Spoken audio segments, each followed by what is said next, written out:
All right, we're back again.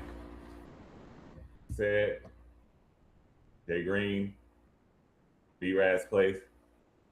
We're gonna review another one, classic, one of the first parody movies, I would say. I'm gonna get you, Sucka. We're gonna start with this first video, and then we're gonna start having this conversation.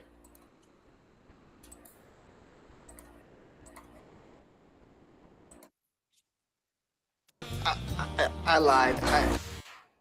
I really don't have 12 inches. No? I hope I didn't disappoint you. Well, I have a confession to make, too. Really?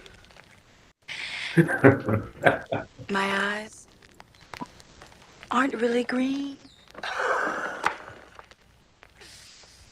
You know what else? Another secret. But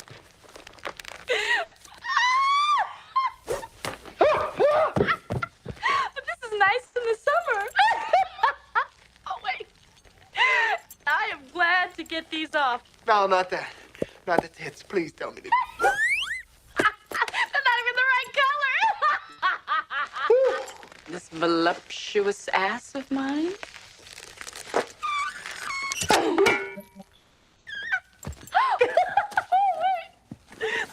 Guys, always get a kick out of this one. Wait. Oh, God, I feel so much better. I know you do, too. Look. Ooh. Hey. You see? You. Ooh, No way. I have got to. Oh, please, jerk at me. Come on. Don't make me hop after you. Come on, baby. So,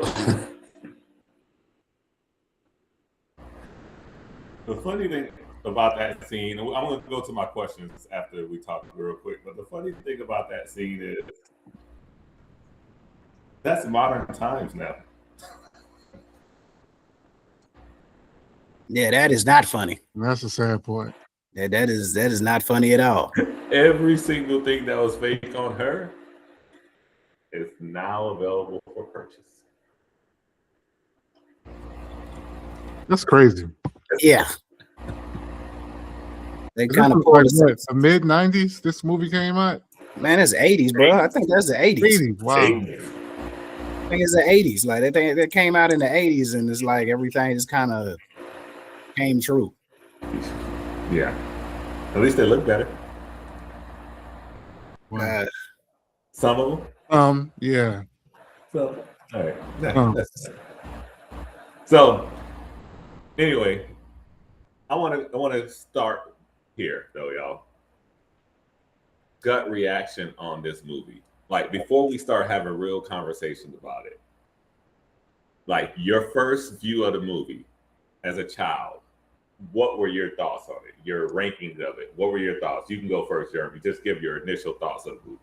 Of the movie is one of the funniest things I've ever seen. From a kid, from when you first saw it. When I first saw it, I thought it was one of the funniest things I'd ever seen in my life because it's like everything they was doing made sense to me. Like I like the stuff you see, like how the police treated people, the pimp dude, the how the neighborhood stuff was, and they was making fun of the Hood Olympics and stuff. Because you know when you live in a bad neighborhood, crime is crime. Yep. And they shoot their car down, something serious. They did. Mm-hmm. I thought because like I remember going, my stepdad and my mom had a Cadillac, and cats used to steal the Cadillac emblem off of the front of the Cadillac or whatever whenever we go certain places. So we always had to be careful because they would go there, bend it forward, they'd cut the wire holding it on, and they'd dip with it. Yeah. Yeah, no, you're absolutely right. That was one of the things. Like this movie here, like kind of in the beginning, like it hit all the spots for us, right?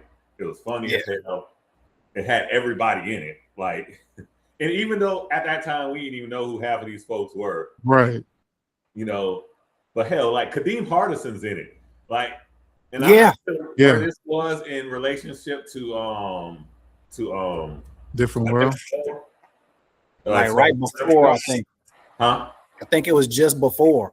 Like a lot of this, everybody that was in this, a lot of I think it was right before everybody's career off. stuff. Like a lot of people career took off.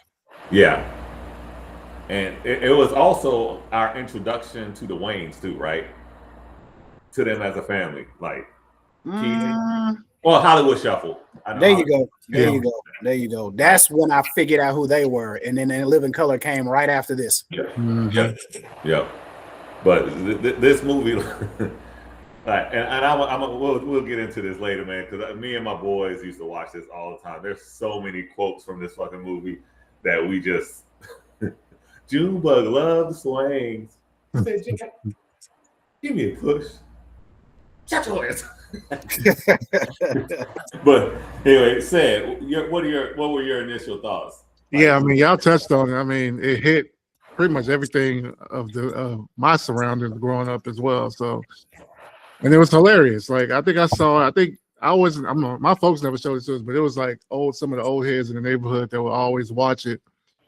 And I'd be over there. Me and my brother would probably be over there, and then it'd just be on. And some of the stuff we was like, we don't know why it's funny, why everybody rolling on the ground funny. But then once we watched it as we were older, then we started seeing that, all right, this was hilarious. So yeah, it was kind of the same thing. Like you see some of the stuff you realize at the time, you're just like, all right, I've seen this happen in the neighborhood and seen all this other stuff. But yeah, it was hilarious. Then going back and watching it, I still can watch. That's one of the movies I can watch to this day. Yeah. So our ranking system's to 5, right? 1 to 5, is that what we do? Yeah. And what's your ranking? 1 to 5, Jay Green. 5, easy. Like I literally laughed at the end part of the movie just a minute ago or whatever, like out loud. Slade tried to hop in the window and he lit the fuse too soon and blew up outside. Like I was laughing out loud. Right. Yep. Said.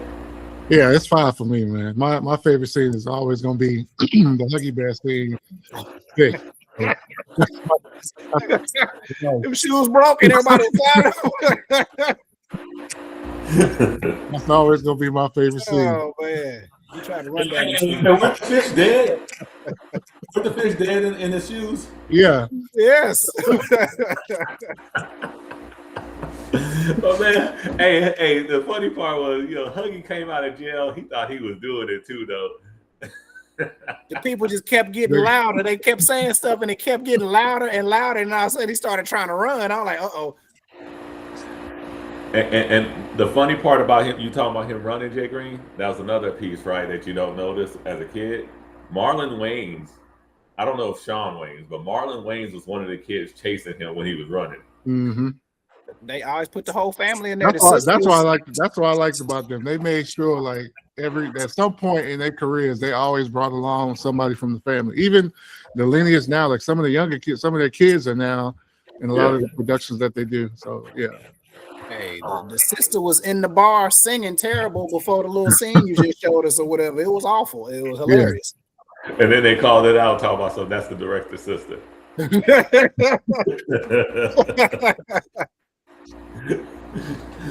The other thing I liked about this movie too, man, it was like with the exception of Keenan, right? All of the other guys were like these blaxploitation actors, right? Oh yeah. Mm-hmm. Jim Brown, the dude that played Jack Spade. Yeah. That's Isaac Hayes, right? Yes, Isaac Hayes was Truck Turner. Yep, Truck Turner. The Kung Fu Master. Like all these cats was just. He was an American Ninja. Mm-hmm. He was an American Ninja. Kung Fu Joe was an American Ninja. That's a great movie as well. Great movie as well. Well, was American Ninja? Was that the one with Sasha Mitchell? Yes. No. Yep. No. Well, I don't remember the dude's name. I forget the white dude's name in it. But, it was. Sasha Mitchell was in Kung Fu in Kickboxer. He did the Kickboxer remake. He did the Kickboxer remakes. You're right. Yeah, he did the Kickboxer remake because he went from ABC to all of a sudden being a kickboxer. And I was like, when did he learn how to fight? I thought he was just a cool cousin. Right. Yeah. All right. So. No, it wasn't him. It was some. Go ahead. There you go. Michael Dudikoff. Michael Dudikoff. Yes. Yeah. Boy, they had some names back then. They really did. Let me share our next screen. I mean, our next video for you real quick.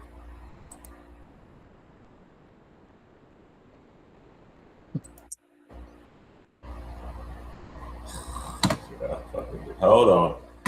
Me in the videos. Hold on. Me stop sharing and then share again. Oh, I got it on YouTube. All right. Pause. I'm gonna get it right, fellas.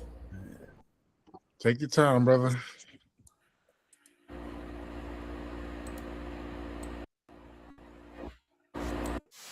May I help you, sir? How much for an order of ribs? $2.50. $2.50. How many ribs do I get with that? About 5. 5. So I guess that's about 50 cents a rib, huh? Yeah, about. Let me get one. Right on. One order. One order ribs. No. One rib. One rib. I sure am hungry. Make that one rib to go. You got any soda? $1. Oh, come on now. Look out for a brother, man. Come on. Hey, check this out. Why don't you let me get a sip for 15 cents? My cups cost more than 15 cents. All right, fuck the cup. Pour it in my hand for a dime.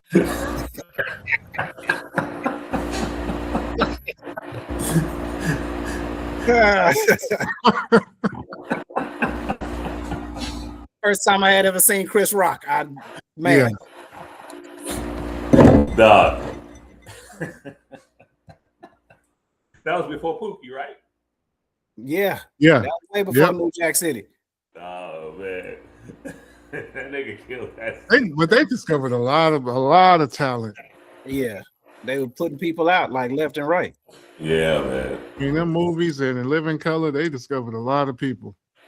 That whole scene was hilarious to me because like everybody knew somebody was trying to get a hookup or like help a brother out. Yep. I got one more scene. Hold up.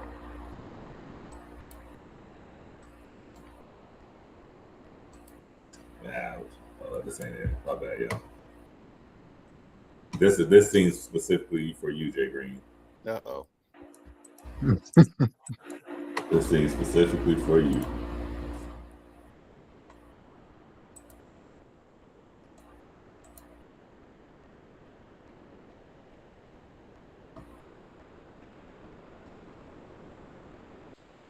Ah. You already know. Get your hands on the hood. Please close the door. Your door is ajar. Look what we got here. So you wanted to try and set me up, huh? Everybody was.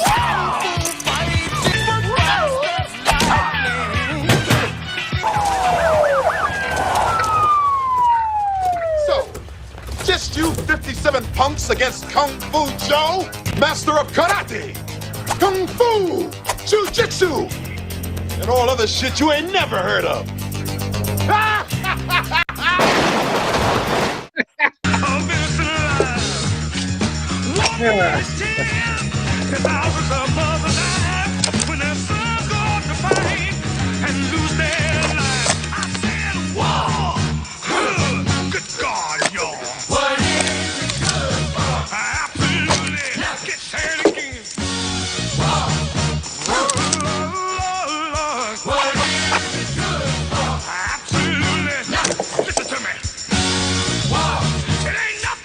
Hey, man. Are you sure you got enough? You can never have enough, brother.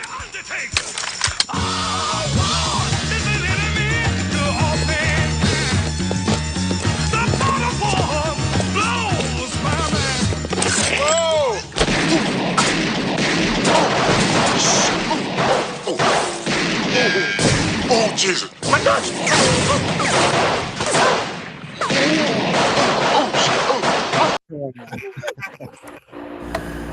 Oh shit!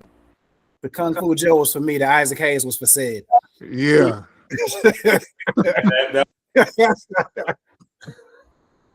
Oh man. Again, that's still funny.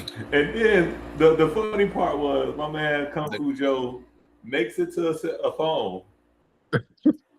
To say they ambushed him. To say he was ambushed, and then just Oh man. he's like, no, come on, this ain't when the voice fell. So yeah. You know he show up at the end of the credits, right? Yeah. Oh, I didn't. After the credits roll out, Kung credits Fu Joe roll. show up like, Slade, I'm here. And like, man, they done. Mhm. And they just fall out. I did not know that. Yeah. That movie He stupid. made I it at the thought end after everything was over. That's Somebody he knew. interesting. You know what's also so funny? So at the beginning of the movie, when Keenan shows up. Well, actually, I want to talk real quick. It's not just that. The dynamic between Keenan, his brother's ex-wife, and I know that used to be Keenan's girl. Yeah. But that was like a thing in movies back then. Mm-hmm. Like for real, that was like a big just thing passing in movies along. back in the Yep. 80s and stuff. I don't know what was going on with that, but that was like I don't know if that just like was going on in the 80s and we didn't know, but like in a lot of movies, that was going on. right. Yeah, that was kind of wild. Little odd. Huh? That's a little Very odd. odd. Very odd. But that was the norm, I guess. Like, do y'all not know any other women? Is that neighborhood that small? Right. Right. And don't get me wrong, like I never really was a fan of Jaleesa anyways, but that's just me. I never liked her. Not on my no. That's a whole nother discussion. Yeah, that's the different world stuff. Like I know who I liked on a different world. She wasn't it. It wasn't her. Nah. Do you think, Sinbad? What What do y'all think about the gold substitution for drugs? Because they say he started doing this, he started doing that, he started doing drugs, and then he started wearing gold. Yep, I thought it was genius. Yeah, because you remember that was a time where that was like the thing. Like That was with crack hit. Yeah. That's what crack like they made the 80s, 90s. Crack was jacking up all the black neighborhoods and stuff and stuff. So that was huge. Like, that was a real big deal. That's why they did that like that, because like the drugs had hit and it was starting to spread, and that was a way of kind of speaking on it but making light of it. And it was just it was some real things that were going on. Like I said, the movie was genius to me, how they took real stuff and was, making light of it and everything, so you could like laugh at it and everything. But they had messages in there. Yeah, absolutely, man. Yeah, whoever wrote that, I don't know if it was Keenan by himself or if he had Robert Downey Jr. I mean, not Robert Downey Jr. What's his name? Robert Townsend. Yeah, Robert Townsend. But they wrote, whoever wrote that movie, it was genius. Absolutely. Another funny scene I want to make sure we don't miss is the scene where the goons go into the restaurant or the bar or whatever, the diner, and the mom comes in. Oh man. Mm-hmm. So and her stunt double, the white man, so terrible. The white man, so terrible. So terrible. It was a white man with the mustache. That was a stunt double. The stunt double was a white man with a mustache and a wig, and that was an ode to like Dolomite and stuff like that. Because in the old Dolomite movies, you'd see like microphones hanging just like on Black Dynamite and all that stuff. Yep. And the bad stunt double work or whatever. So they were basically throwing back. They were playing on that. Yeah, they were playing on that old stuff that they used to do. And thanks for mentioning Black Dynamite, Jay Green, because you're right. This is like a precursor to that, right? Like this is the same vein, right? Yeah, this Blazing Saddles, all the movies like that, though, all those movies was like, I love movies like that because they funny, but they still touching on certain stuff. Like Blazing Saddles was interesting because there hadn't been, like back then, that was like the first black lead in a movie. Yep. Like there were no black leads in movies and stuff, and they instead of like serious about it, they made jokes about it and stuff, and it just kind of opened the door for a lot of things. Like Mel Brooks did that stuff a lot. Like Spaceballs came out around this time and stuff. So this is all how I watched that shit the other day. that all this stuff like this is kind of shaped my sense of humor. That's why I'm not a serious adult to this day. Yeah. Because all I used to do was watch stuff like this. But let me ask you, do y'all think that was a good or bad thing as far as like how, even though they touched on certain things, but they touched on it in a comedic light, so we don't really take it as serious as we probably should? Do y'all think that was a good or bad thing in that aspect? To me, I think it was a good thing because the reality of it was fucking depressing. Like, True. like you know what I'm saying? Like if you were around it, it's depressing as fuck. You know why? Like I feel like it was a good thing because like back then, this is like the end of the civil rights leaders and stuff. You had Al Sharpton when he was fat. You had Jesse Jackson. You had all these serious people out there, and they was they was doing their thing or whatever. So like this is their way of giving their version of it or whatever. Like you had people like the church was still kind of running communities at the time or whatever. Like the church was like a big deal, just like when they did the little community gathering. Those were real things that were happening back then. It's like that's what everybody fell back on what they knew to do. True. Well, thank you for segueing into this next scene, Jay Green, because you mentioned Black Power-ness. Fat Al?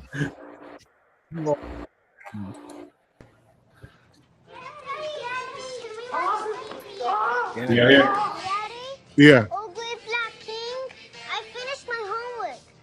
Can you watch TV? Let me hear your report. Okay. Abraham Lincoln was born in a log cabin in Illinois. This poor white trash went on to become the President of the United States. Yes? Once in office, this white capitalist swine manipulated the freedom of the black man for his own political career. Free brother! To another piece of poor white trash, shot him in the head. The end. Woo! Thank you, Jesus. Whitey, I am very pleased. Yes, you and your lovely sister, you may go and watch TV. Go and enjoy.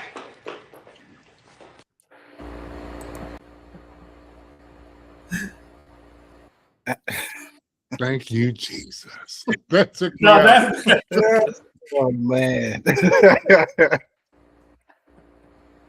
Like I said, there was a lot of satire in this entire movie. Like it was like nonstop. Every 2-3 seconds there was something.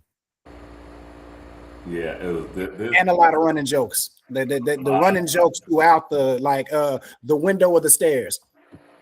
Yes, the window. Yep. And Jay Green, think about this right here. In that scene right there, what was playing in the background? The Brady Bunch. The Brady Bunch. The Brady Bunch. Yeah. That's crazy. This movie here is still a certified classic. It holds up. Like I said, it literally still makes me laugh out loud at some of the scenes because I forgot about some of them, and it's just ridiculous. All right.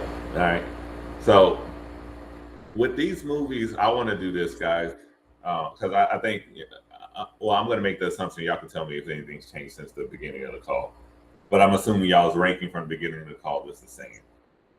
Yeah. Right? Yeah, mine's not changing. That's not. So as we're doing these black movies, I want to start putting them in order. Obviously, this is our first movie, right? So, you can. Can we change it at some point if another movie comes along? Yeah. All right. And you can put it in, in the grand scape of things. I'm going to try to keep a good ranking of where we're holding these movies at. Well, I know my number one, regardless of what we discuss. Hold it till we get there. Hold it till we get there. I'm not even sure, but like as the comedy movies go, it ain't much better than this. Like this, like to me, a lot of the black satire comedy things were made off of this, like copying this in Hollywood Shuffle and everything. So it's like, yeah. No, absolutely not. It's up there. It's got to be up there. because like I said, the jokes still hold up. Go watch that scene where Slade blew himself up at the end of the movie. I was rolling. So let me see if I have this scene. I got. Let's see.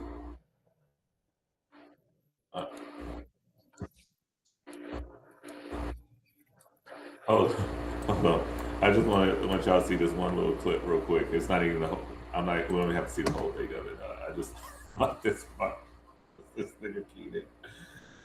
Oh man, I need to curb my word talk. By the way, that was part of the beginning of the first time we started speaking. Oh man. Y'all can't. Let me do it again.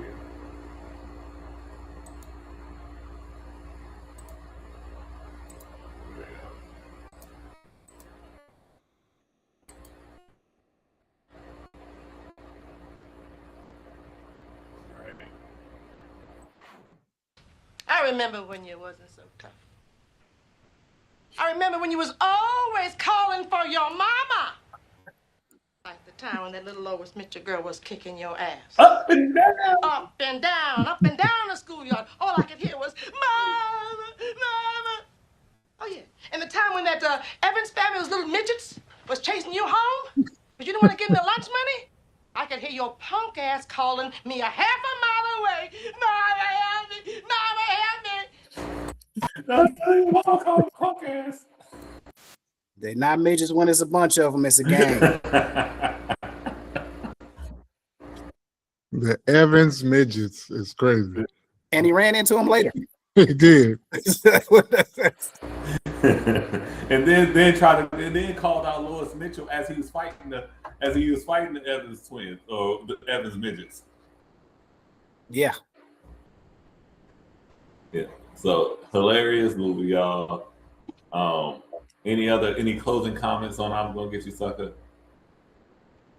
Man. Jeremy, on you. Any closing comments? Every hero needs a theme song. There it is. I love it. Say it.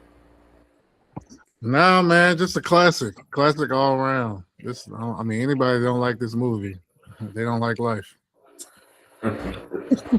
It can't get no better than this. Jack of Spades, baby.